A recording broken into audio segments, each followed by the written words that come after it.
Howdy there, folks. It's Gail from Seattle Coffee Gear, and okay, a while back you bought the YouBrew, and then they came out with the grind control, which is similar, but you know, what are the differences between, in case you want more control over your cup of coffee? This one does a single cup of coffee, and it does everything up to a 60-ounce pot of coffee. It allows you to change the boldness, the intensity, strength. It allows you to have a pot made. You can program the clock in there, and then you can have it come on in the morning as long as everything is all set up and ready to go.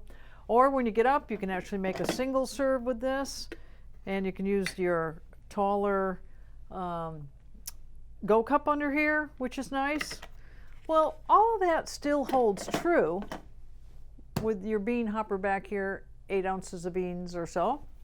That all holds true, but what did they do to make this even better? They put in a grinder control, so now you can control the grind of the coffee to dial it in for the coffees that you're using. They also did a grounds calibration. If you get into the calibration mode on this, and you push the button, it's going to grind for 10 seconds. It's going to weigh that coffee, and then it's going to retain the weight of that coffee. And if you ask it to make, let's say, a half a pot of coffee, it's going to put the right amount of grounds in there per what the weight showed up when you did the calibration. This one didn't have that. It only did whatever you asked it to do, bold or mild or whatever.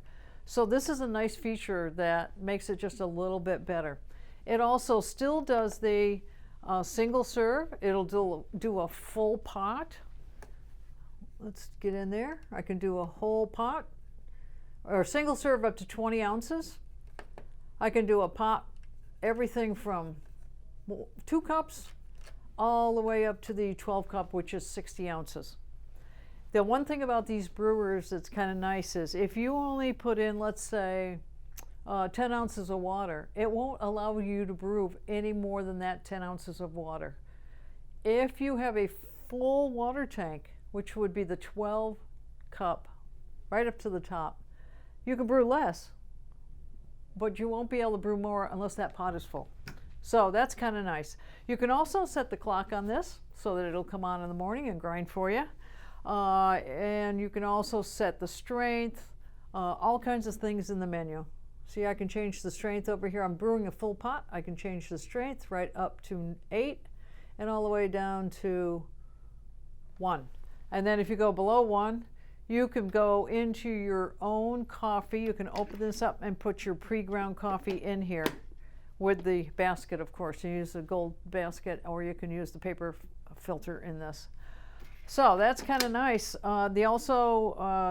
What Breville does that nobody else does is you can actually take this bean hopper out, change the beans, put it back in. You want decaf? Okay, we can just put it back in there with decaf in it. And let's get the beans out of the way. Sometimes a bean gets in the way down in there, and it makes it hard to get it back on because there's still some left down in there where the burrs are. So close it up.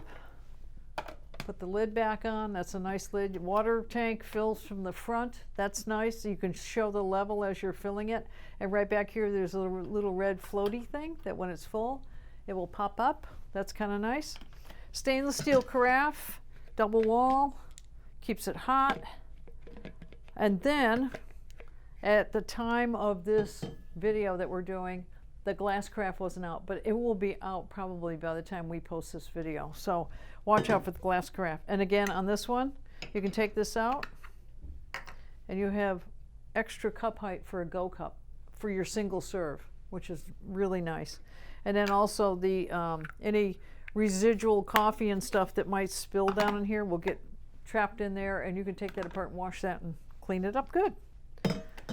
The stainless steel casing, and that's with most of the Breville products. They have the nice brushed stainless steel casings. But that's, I think if you want more control over your coffee, that calibration and the grinder control up here And the interface is different too. I think it's a more intuitive interface to use to set up for whatever drink you're doing. Then I would step it up. I would go to the grind control. Makes a great cup of coffee. It's got better temperature than the old machine. The temperature is more precise. So it's winner, winner, I'd say. Check it out on our website and let us know what you think. If you own this one, I'm sure you would even love this even more. Check it out on our website, and don't forget to subscribe to our YouTube channel. Thanks a lot for watching.